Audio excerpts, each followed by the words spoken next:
सत्संग में विराजमान सत्संग प्रेमी सज्जनों,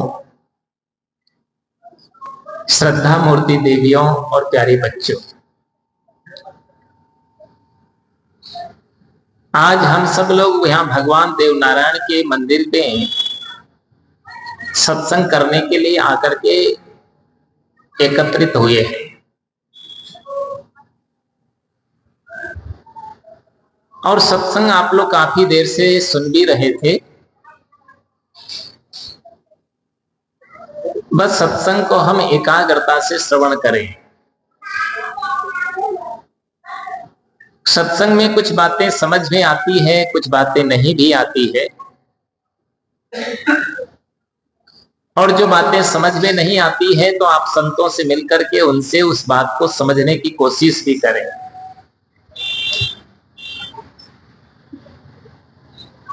सत्संग एक ऐसा तीर्थ है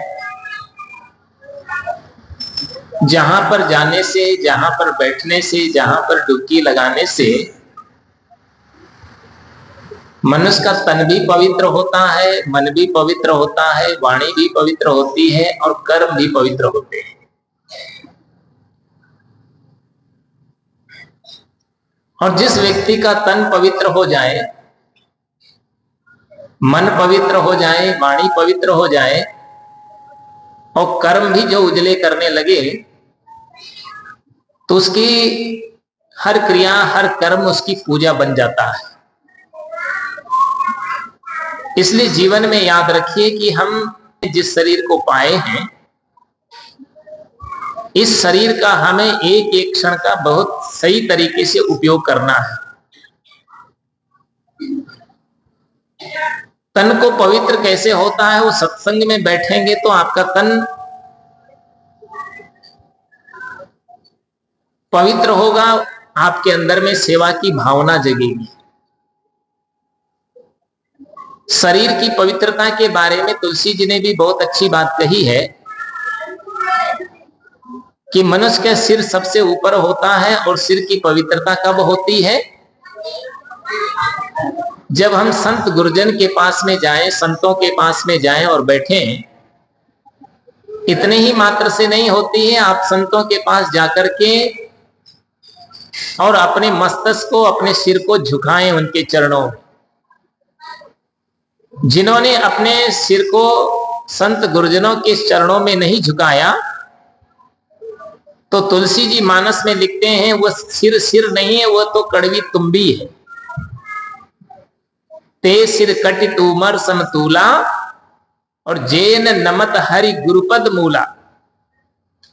जो हरि और गुरु के पद कमलों में जो अपना सिर नहीं टेकता है, नहीं झुकाता है, या माता पिता के सामने जाकर के अपने मस्तिष्क को नहीं झुकाता है, तो उसका सिर कैसा होता है? जैसे कड़वी लौकी होती, कड़वी तुम्बी होती। कड़वी तुम्बी तो बाबा लोगों के कमंडल उमंडल बनाने के काम में भी आ जाती है, लेकिन ये मनुष्य की खोपड़ी कोई काम में आती है? आपने देखा होगा कि जब आदमी की मृत्यु होती है और मृत्यु होने के बाद चार लोग उसे कंधे पे लाद करके लेकर के चलते हैं और जब शमशान घाट में ले जाते हैं, चिता बनाते हैं और उसके ऊपर नीचे लकड़ियां चुन देते हैं। जब लकड़ियां चुन दी जाती है तो उसी का बड़ा बेटा आता है और उसकी खोपड़ी में ठोसा मारता है। उसको कहते हैं कपाल क्रिया। क्या बोलते हैं? कपाल क्रिया। और उस खोपड़ी को ठोसा मार करके जला देता है। अंतिम में इस सिर का इतना सा ही लाभ होता है, बाकी कुछ नहीं होता है, कोई काम में नहीं आता है। एक दिन ये सिर जो है तो 2 मुट्ठी राख में बदल जाता है। इसलिए सिर को आप विनम्रता से झुकाएं। श्री राम तो सवेरे उठकर के यही किया करते थे कि प्रातः काल उठकर रघुनाथा और मात पिता गुरु नामई माथा। वो प्रातः उठते थे। प्रातः उठने का मतलब होता है सवेरे जल्दी उठना। जल्दी उठने वाले लोग भी कम होते हैं। वैसे किसान लोग तो जल्दी जगते हैं, लेकिन आप कहीं शहरों में चले जाइए तो लोग 8 बजे तक भी खटिया तोड़ते रहते हैं, है ना? ऐसे भी लोग मिलते हैं। लेकिन जो है तो जल्दी उठने के कई फायदे होते हैं, इसलिए कहा है कि जल्दी सोना, जल्दी उठना, बल, बुद्धि और संपत्ति पाना। मनुष्य को जल्दी उठना चाहिए। जल्दी कौन उठ पाता है? जो व्यक्ति आलस्य रहित होता है, वो व्यक्ति जल्दी उठा करता है, क्योंकि वो जल्दी सो जाता है। जल्दी सोने का मतलब ये नहीं कि आप सूर्य डूबे और बिस्तर में चले जाएं। कम से कम आप 9-10 बजे सो जाइए, और सवेरे जो है तो 4 बजे नहीं तो 5 बजे तो आंखें खोल लीजिए, बिस्तर छोड़ दीजिए। कितने कितने लोग होते हैं कि वो जो है तो जग ही नहीं पाते, तो माँ बाप उनको जगाते हैं, और कितने कितने माँ बाप तो बहुत प्यार से जगाते हैं, लेकिन कोई कोई बहुत डांट फटकार के भी जगाते हैं। तो उनका स्वभाव है जगाना, लेकिन जो जगा हुआ आदमी होता है उसको जगाना बहुत मुश्किल होता है। जो सोया होता है उसको एक आवाज दोगे तो थोड़ा सा उसके कान में जब आहट जाएगी तो इधर उधर डोलेगा, दूसरी आवाज दोगे तो कुछ बोलेगा, और तीसरी आवाज में तो कम से कम उठ करके बैठ जाएगा, चल देगा। लेकिन कोई कोई आदमी जाग करके भी सोने का नाटक करता है। जगा हुआ है फिर भी वो जबरदस्ती पड़ा रहता है, तो आप एक आवाज नहीं, 2 आवाज नहीं, 3 आवाज नहीं, 10 आवाज देंगे तो भी वो उस बिस्तर छोड़ना नहीं चाहेगा। क्यों नहीं चाहता है? क्योंकि वो तो जगा हुआ ही। ऐसे ही जो है तो जो व्यक्ति सोया है उसको जगाना आसान होता है, लेकिन जो जगा हुआ है उसको जगाना बहुत कठिन होता है। जो आदमी बिगड़ा है, खराब प्रवृत्ति का है, दुष्प्रवृत्तियों से जकड़ा हुआ है, व्यसन में जो है तो आसक्त है, और जिसको हानि लाभ का ज्ञान नहीं है, आप उस व्यक्ति को 1 बार कहेंगे, 2 बार कहेंगे, 3 बार कहेंगे तो सुधरने का मन में संकल्प बनाएगा। लेकिन जो आदमी जानता है कि इसमें हानि है फिर भी उसका प्रयोग करता है, तो फिर आप उसको कितना भी डांटो, कितना भी समझाओ, कितना भी कहो, लेकिन उसके जीवन में बदलाव नहीं आ पाता है। क्यों नहीं आ पाता है? क्योंकि उसके निश्चय ही नहीं है जीवन में। इसलिए हर आदमी को जो है तो समझ करके और उसको जीवन में बदलाव लाने का मन में संकल्प बनाना चाहिए। जो व्यक्ति संकल्प मन में दृढ़ कर लेता है तो उसके लिए कोई भी कार्य कठिन नहीं होता है, वो हर कार्य में सफलता हासिल कर सकता है। इसलिए हम सभी को चाहिए कि हम अपने जीवन को बदलने के लिए संकल्पित हो। इसीलिए किसी ने कहा है कि संकल्प हो हमारा, इंसान हम बनेंगे, और इंसान बन गए तो भगवान भी बनेंगे। अगर मनुष्य जो है तो संकल्प कर लेता है तो दानव से देव बन जाता है, इंसान से जो है तो भगवान बन जाता है, और जिसको निश्चय नहीं तो अपने जीवन में बदलाव नहीं ला पाता है। इसलिए हर व्यक्ति को अपने मन में बदलने का संकल्प करना चाहिए कि हम अपने जीवन को ऐसा तराशेंगे जैसे एक शिल्पकार होता है तो एक अनगढ़ पत्थर को तराश करके और उसी में से भगवान भगवती की प्रतिमा निकाल देता है, और उसमें से जब भगवान भगवती की प्रतिमा निकालता है तो वही आगे चलकर के लोगों के द्वारा पूजी जाती है। ऐसे ही जो मनुष्य अपने जीवन में निश्चय कर लेता है कि मैं भी अपने जीवन को स्वयं गढ़ सकता हूं।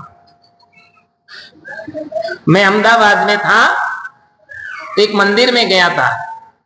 उस मंदिर में जो है तो एक अनगढ़ पत्थर पर एक मनुष्य का जो है तो आकृति दे रखी थी। एक हाथ में उसकी छीनी पकड़ा रखी थी, दूसरे में हथौड़ी पकड़ा रखी थी। मैंने उसको देखा तो लोगों से पूछा इसको ऐसा क्यों बनाया है? तो उन्होंने कहा कि गुरुदेव इसको इसलिए बनाया है कि ये अपने जीवन को कैसा गढ़ना चाहता है। अगर ये अपने चाहे तो अपने जीवन को सुधार सकता है, अच्छा बना सकता है, और अपने जीवन को सुंदर बना सकता है, अपने जीवन को सदाचारी बना सकता है, अपने जीवन को संस्कारी बना करके और ये महान भी बन सकता है। लेकिन अगर इसका मन विचलित हो गया तो ये अपने जीवन को जो है 2 कौड़ी का भी बना सकता है। एक जगह पर जो है तो 2 व्यक्तियों की मुलाकात हुई। तो एक व्यक्ति ने पूछा कि भाई तुम्हारे कितने बच्चे हैं? तो उसने कहा हमारे 2 बच्चे हैं। बोला क्या करते हैं?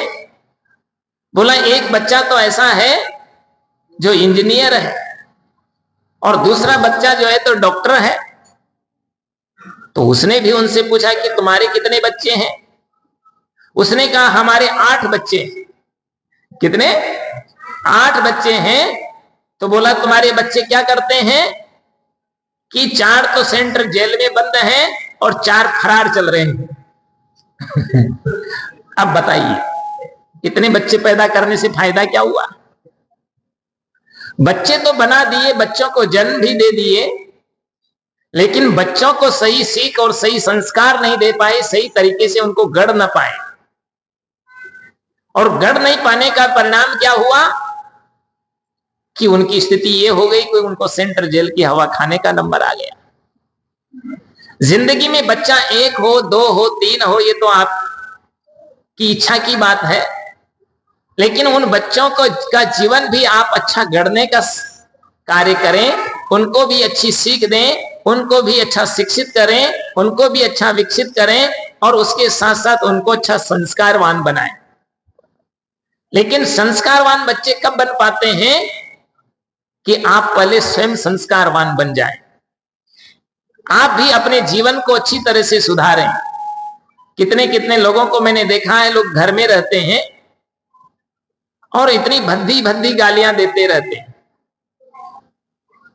आप शब्दों का प्रयोग करते हैं, नशे की चीजों का प्रयोग करते हैं और उनका व्यवहार जो है तो इतना कटु कठोर होता है कि लोग सुनकर के ही तिलमिला जाते हैं। तो ऐसी प्रवृत्ति आप अपने जीवन में न बनाएं। आप अपने जीवन में एक अच्छा आदर्श पेश करें, आप अच्छे जीवन जीने का तरीका सीख जाएं। तो जब आपका जीवन अच्छा होगा, सुंदर होगा, सदाचार निष्ठ होगा, तो जो भी आपसे मिलेगा वो भी अपने जीवन को बदलने का संकल्प करेगा। इसलिए हम जो है तो जीवन में अपने जीवन को बदलने का मन में संकल्प बनाएं। तो मैंने कहा था कि अपना जो सिर है, अपना जो मस्तिष्क है, उसको विनम्रता पूर्वक झुकाना चाहिए और ये संस्कार हमको श्री राम से सीख लेना चाहिए। जैसे हम लोग राम के आदर्शों को मानते हैं, और राम का मानने का मतलब क्या होता है? केवल उनका चित्र हो या उनकी मूर्ति, उसके सामने घंटी हिलाने से ही काम नहीं चलेगा। हम लोग क्या करते हैं? राम को तो मानते हैं लेकिन राम की नहीं मानते। क्या करते हैं? राम को तो मानते हैं किंतु राम की नहीं मानते हैं। नाम तो जपते हैं राम का और काम करते हैं रावण का, है ना? राम का नाम तो जपते हैं लेकिन काम उसी प्रकार से करना चाहिए। इसलिए कबीर साहब ने कहा था, तन से काम, मन से राम, और कहें कबीर सरे 2 काम। वो कहते हैं कि तन से काम भी करिए और नाम भी जपिए, तो दोनों काम आपका सिद्ध हो जाएगा। लेकिन हम नाम तो जपते हैं लेकिन काम रावण का करते हैं। हमारे मन से जो दुर्व्यसन नहीं छूट पाई, हमारी बुरी आदतों से छुटकारा नहीं पाए, हमारे में विनम्रता नहीं आई, हमारा हृदय पवित्र नहीं हो पाया, हम अपने जीवन को सुधार संवार न पाए, तो फिर राम का आदर्श कहां हमारे जीवन में आ पाया। इसलिए जीवन में बात याद रखिए कि हम जो है तो अपने परिवार में वो संस्कार तब दे पाएंगे जब हम अपने जीवन को सुधार पाएंगे, संवार पाएंगे। इसीलिए कहा कि राम क्या करते थे? वो प्रातः काल उठ के रघुनाथा और मात पिता गुरु नावई माथा। आप माता है, पिता है, गुरु है या कोई भी स्वजन है, बड़े हैं, तो आप उनके सामने जाकर के विनम्रता से अपने मस्तक को झुकाएं। जीवन में अकड़िए मत। अकड़ता आदमी को तोड़ती है और विनम्रता आदमी को जोड़ती है। आपने देखा है कि जो भी आदमी अकड़ता है तो धीरे धीरे धीरे धीरे लोग उससे दूर होते चले जाते हैं और अंतिम में वो अकेला खड़ा रहता है, कोई उसका सहयोगी, कोई उसका सहायक, कोई उसकी मददगार नहीं रह जाता है और बेचारा अलग थलग पड़ जाता है।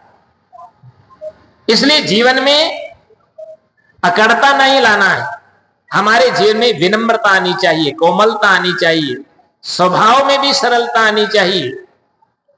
सरल स्वभाव जहां होता है वहीं तो लोग जुड़ते चले जाते हैं। इसलिए जीवन में जो है आप जो है तो अपने स्वभाव में विनम्रता लाइए। और विनम्रता कैसी होती है?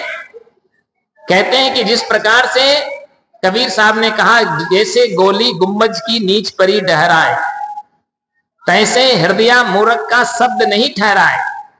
जैसे आप लोग मंदिर बनाते हैं, उस पर गुम्बज बनाते हैं, और गुम्बज के ऊपर आप कांच की गोली फेंकें तो टिक पाएगी उस पर?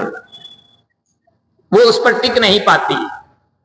आप कांच की गोली अगर गुम्बज पर फेंकेंगे तो लुढ़क करके धरती पर आ जाती है। ऐसे ही जो व्यक्ति अहंकारी है, अकड़बाज है, मूर्ख प्रवृत्ति का है, उदंड है, पक्षपाती है, तो उसके ऊपर अगर आप ज्ञान की गोली कितने भी फेंकेंगे लेकिन वो ज्ञान उसके सामने काम नहीं कर पाएगा और वो लुढ़क करके नीचे चला जाएगा, क्योंकि उसके अंदर में अहंकार भरा हुआ है। इसलिए जीवन में कचरा मत रखो। और विनम्र व्यक्ति कैसा होता है? जैसे कहीं भी पानी गिरता है लेकिन जहां गहराई है, जहां सागर है, सरोवर है, तालाब है, वहां अपने आप उसमें आकर के इकट्ठा हो जाता है। ऐसे ही जो विनम्रता है, कोमल हृदय वाला है, तो उस व्यक्ति के हृदय में ज्ञान भी ऐसे ही एकत्रित हो जाता है, उसके जीवन में सारे सद्गुण समावेशित हो जाया करते हैं। इसलिए हम सभी को चाहिए कि हमारा जीवन विनम्र हो, और विनम्रता ही हमारे जो है तो सिर की पवित्रता का मूल कारण होता है। नेत्रों की पवित्रता संत दर्शन से होती है। आप संत का दर्शन करिए, और संत दर्शन से क्या लाभ होता है? तो कहा गया है कि संत मिल्या इतना टले, काल जाल जम चोट, और शीश नवाया डई परे, तो करोड़ पाप की पोट। ये बहुत पुरानी कहावत है। संत मिले तो इतनी चीजें टल जाती है। क्या क्या टल जाती है? एक तो काल टल जाता है, दूसरा जाल टल जाता है, और तीसरी यम की चोट से भी बच जाता है। काल का मतलब होता है समय। जिस व्यक्ति को संत के दर्शन नहीं होते हैं, संत से मिलन नहीं होता है, संत से मुलाकात नहीं हो पाती है, तो व्यक्ति अपने समय का भी उपयोग करने का तरीका नहीं जानता है। कितने लोग क्या करते हैं? समय को इधर उधर ही खुदर बुदर में बर्बाद कर देते हैं। कहीं प्रपंच करते हैं बैठ करके, कहीं ताश खेलते हैं, कहीं जुआ खेलते हैं, कहीं और कुछ कृत्य करते हैं, और उसी में उनका पूरा समय निकल जाता है। तो हमें समय का भी उपयोग करने का तरीका मिल जाता है कि हमारा समय कितना मूल्यवान है। आपको पता है कि एक क्षण भी जो है तो इतना मूल्यवान है कि उसको लौटाया नहीं जा सकता है। अभी कोरोना काल आया था बीच में, तो आपने देखा होगा कितना जो है तो लोग तड़प तड़प करके और अपनी जिंदगी से हाथ धो बैठे, क्योंकि जीवन ही बड़ा क्षणिक होता है। कितने कितने लोगों के तो घर ही साफ हो गए थे। तो हमें भी अपने जीवन का उपयोग समझना चाहिए कि हम अपने जीवन का व्यर्थ में खोने का काम नहीं करें, उसको हम अच्छा उपयोग करें। अब उसका उपयोग कैसे करोगे? आप या तो उसमें स्वाध्याय करिए, कुछ साधना करिए, कुछ भजन करिए, कुछ आर्थिक स्थिति को सुदृढ़ करने के लिए मेहनत करके जो है तो कुछ धन कमाइए, और धन कमा करके अपना स्वार्थ का काम भी अच्छा बनाइए और परमार्थ के कार्य भी करिए। तो दोनों दिशाओं में आपकी प्रगति होगी, स्वार्थ में भी और परमार्थ में भी आप आगे बढ़ जाएंगे। और केवल जो निठल्ले बनकर के ही बैठे रहेंगे तो उसकी तरक्की भी नहीं हो पाएगी। इसलिए हर व्यक्ति को चाहिए कि हमें पुरुषार्थ करना चाहिए, मेहनत करनी चाहिए, और मेहनत करके अपनी जो है तो आर्थिक स्थिति को भी सुदृढ़ बनाइए। और जब आर्थिक स्थिति आपकी अच्छी होगी, अर्थ कमा पाओगे, तो आप अच्छा खा सकेंगे, अच्छा पहन सकेंगे, अच्छा घर बना सकेंगे, अच्छी गाड़ी भी ला सकेंगे, साथ साथ में अपने बच्चों को भी अच्छा शिक्षित और विकसित कर पाएंगे। और इतना ही नहीं, आप दूसरों को भी अच्छा दे पाएंगे, कुछ पुण्य का काम भी कर पाएंगे और जिंदगी में यश और कीर्ति भी कमा पाएंगे। नहीं तो जिंदगी में कुछ नहीं कर पाएंगे, खाए पिए सोए और इसी में जिंदगी चली जाए। इसलिए तो कबीर साहब ने कहा था कि खाते खाते जुग गया। खाते खाते मनुष्य का तमाम जीवन व्यतीत हो गए, लेकिन जिंदगी में याद रखिए कि खाना सोना और भोगना इतना मात्र ही जीवन का मुख्य उद्देश्य नहीं। ये जीवन तो उस उद्देश्य के लिए मिला है कि हम अपना समय का बढ़िया उपयोग करें। तो काल कहते हैं, काल का दूसरा अर्थ होता है कल्पना। आप कल्पनाओं से भी बच जाओगे, व्यर्थ की कल्पनाओं में न उलझे। आजकल लोगों को कल्पना में ज्यादा उलझाया जा रहा है। नाम तो सनातन धर्म की करते हैं, लोग झूठी बातें बताते हैं। सत्य से लोगों को कोसों दूर किया जा रहा है, तथ्य को छिपाया जा रहा है। जो सत्य है वो कभी छिपता नहीं है, लेकिन इसलिए झूठी मान्यताओं में मनुष्य को नहीं उलझना चाहिए। झूठी मान्यता में उलझोगे तो ठगा जाओगे। इसलिए लोगों को चाहिए कि भ्रम से, कल्पनाओं से ऊपर उठने का भी काम करिए। ये संसार इतना विचित्र है कि लोग, अभी मैं छत्तीसगढ़ में था, तो छत्तीसगढ़ में जब था तो वहां पर जो है तो एक महात्मा कथाकार कह रहे थे कि आपके घर में अगर लक्ष्मी नहीं आती है, घर में दरिद्रता है, गरीबी है, तो आप एक काम करिए कि शिव जी को गन्ना का रस से जो है तो स्नान करा दीजिए। शिवलिंगी का जो है गन्ने का रस से, क्या बोलते हैं उसको, अभिषेक कराइए, तो आपके घर में लक्ष्मी की कमी नहीं आएगी। आपका मन पढ़ने में नहीं लगता है तो आप अच्छा पास हो जाएंगे, आपको धन मिल जाएगा, पुत्र मिल जाएगा, पत्नी मिल जाएगी। तो मैंने कहा कि भाई ये तो बहुत सस्ता काम है, कोई भी 2-4 गन्ने का रस निकलवा करके ले आएगा, लोगों को खेती ही नहीं करनी पड़ेगी, जरूरत ही नहीं पड़ेगी। लेकिन लोग समझ नहीं पाते, गन्ने का रस पीने की चीज है कि न किसी शिवलिंगी पर डालने की चीज है। दूध जो है तो कहीं पीने की चीज होती है, वो कहीं नाली में बहाने के लिए थोड़ी होता है। घृत है तो वो जो है तो पौष्टिक होता है, वो लोगों को उपयोग के लिए होती है, बच्चों को खिलाने के लिए होता है, न कि उसको व्यर्थ में इधर उधर फेंकने के लिए होता है। अन्न है, फल है, दूध है, मेवा है, ये कोई जलाने की चीज नहीं है, ये उपयोग करने की चीजें हैं। लेकिन लोग समझ नहीं पाते हैं, इसलिए लोग उसका दुरुपयोग करते हैं, उसको व्यर्थ में बहाने का काम करते हैं। जो व्यक्ति मेहनत करेगा, पुरुषार्थ करेगा, उसको किसी प्रकार से जो है तो कमी नहीं रहेगी, ये आप पक्की बात याद रखिए। और नहीं तो आप कितना भी कुछ करते रहेंगे तो व्यर्थ में कल्पना में आपका समय बर्बाद हो जाएगा, पैसा बर्बाद हो जाएगा, आपकी दौलत भी चली जाएगी, लक्ष्मी आएगी तो नहीं और चली जाएगी। बस उसका उपयोग करिए, लक्ष्मी का दुरुपयोग नहीं करिए। तो जिंदगी में याद रखिए कि हम कल्पनाओं में, धोखे में जो है तो उलझने का काम नहीं करें। सनातन का मतलब लोग समझ नहीं पाते। सनातन का मतलब क्या होता है? सनातन उसको कहते हैं जो आज भी है, पहले भी था और आगे भी रहेगा, जो सदा रहता है उसको सनातन कहा जाता है। और सनातन क्या है? वो सत्य। सनातन क्या है? वो सत्य है, आपकी चेतना है, आपकी आत्मा है, जो पहले भी थी, आज भी है और आगे भी रहेगी। उसको कोई नहीं मिटा सकता है। उस चेतना को जो है तो गीताकार तो लिख रहे हैं कि नयनम छिंदंती सहस्त्राणी, नयनम दहती पावक, न चैनम कलिदंत्यापो और न शोष्यति मारुत। उस चेतना को पहने शस्त्रों से काटा नहीं जा सकता। अग्नि उसको जला भी नहीं सकती, वायु उसको उड़ा भी नहीं सकती, और जल उसको गला सड़ा भी नहीं सकता। किसको?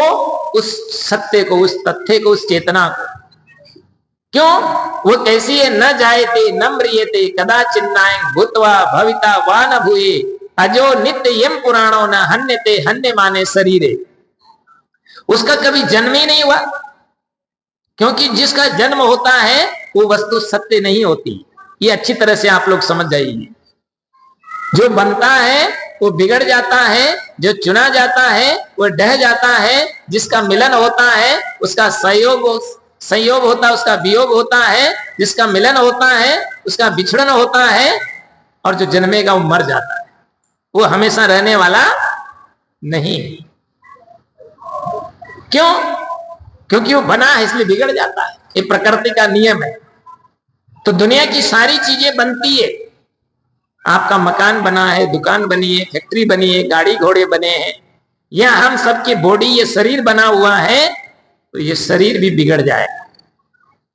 लेकिन इसमें रहने वाली जो चेतना है सबके दिलों में, उस चेतना का कभी विनाश नहीं होगा। क्यों नहीं होगा? क्योंकि वो बना ही नहीं है। इसीलिए उसको अविनाशी कहा है। मैं अविनाशी, नाश सब, क्षण क्षण उत्पत्ति दृश्य, सन्मुख आवत जात है नई संग सादृश्य। जिंदगी में ये बात याद रखिए कि सब चीजें नाशवान है, केवल आप ही अविनाशी हैं, आपकी चेतना ही अविनाशी। आपकी कहना भी एक तरीका है, नहीं तो आप स्वयं अविनाशी। आप लोगों से पूछा जाए अविनाशी कौन है? कौन है अविनाशी? है? ये चेतना जीव है। वो चेतन कौन है? कौन है चेतन? आत्मा कौन है?